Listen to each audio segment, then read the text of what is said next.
Assalamualaikum dan selamat sejahtera.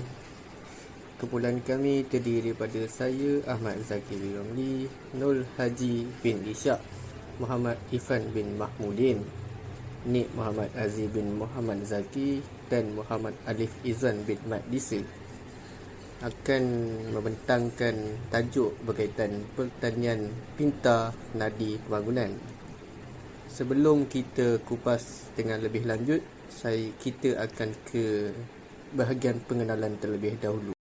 Untuk bahagian pengenalan, saya akan cuba ringkaskan.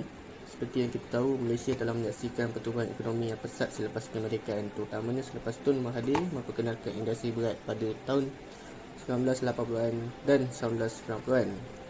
Seterusnya, Malaysia asalnya bergantung kepada pertanian dan perikanan dan kini diterajui oleh industri perkhidmatan yang menyumbang kira-kira 55% KDNK.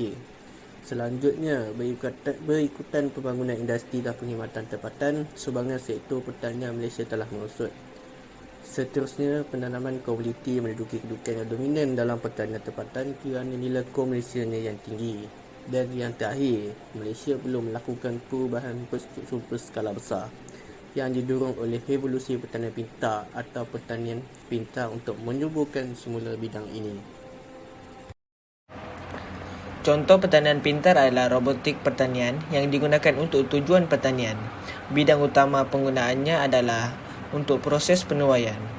Contoh robotik pertanian adalah seperti robot penuai dan robot penyusun. Oleh itu, kelebihan robotik pertanian adalah dapat mengurangkan risiko kecederaan pekerja serta membolehkan campuran tanah yang kompleks.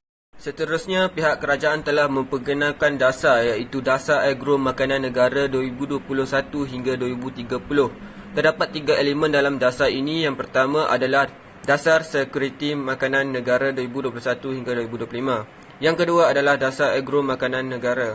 Yang ketiga adalah Menuju Negara Pertanian Pintar. Seiring dengan revolusi industri 4.0, sektor pertanian perlu merebut peluang daripada kemajuan teknologi maklumat dan komunikasi.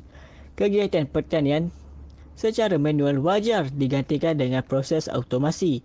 Ini berikutan nisbah keluasan kawasan pertanian yang jauh lebih tinggi berbanding jumlah tenaga buruh di sektor pertanian.